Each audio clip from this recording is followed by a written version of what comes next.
Meet Lady Jane Grey. Instead of weeping in a tower, Jane is busy working as a self-taught herbalist. We literally introduce our heroine while she's curing her servant's STD with medicinal herbs. When her friends point out that in Tudor England women are basically property to be married off, Jane delivers her core manifesto. She is saving herself for herself. She doesn't need a husband.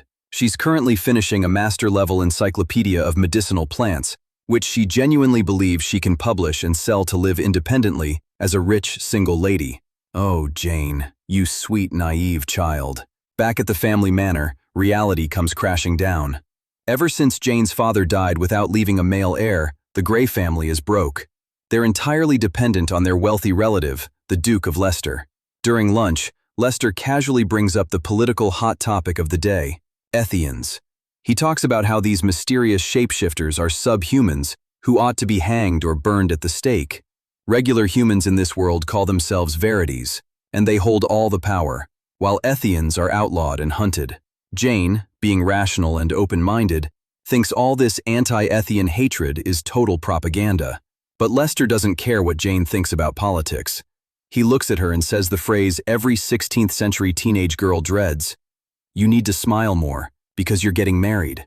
Jane explodes. She rejects the idea outright, but her mom, Lady Frances, drags her into a private room. Lady Frances is a ruthless social climber who views her daughters purely as bargaining chips to keep herself living in luxury. She explains the cold mathematical truth. Jane is royal blood, first cousin to King Edward VI. The wealthy Dudley family has tons of money and wants prestige. So, Jane is being sold off to Lord Guildford Dudley in 3 days. Jane calls Guildford's reputation what it is. He's a notorious rake, a drunk, and a total degenerate who spends his nights in taverns and brothels. Jane calls her mother a mercenary bitch. When Frances goes to slap her, Jane smoothly blocks the strike and delivers an absolute mic drop line. We don't do that anymore. Knowing her mother won't back down, Jane plans a midnight escape with her closest friend and maid, Susanna. They slip into the woods, planning to run far away from high society.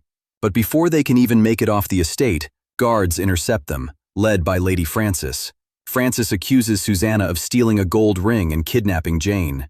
In Tudor England, that means execution.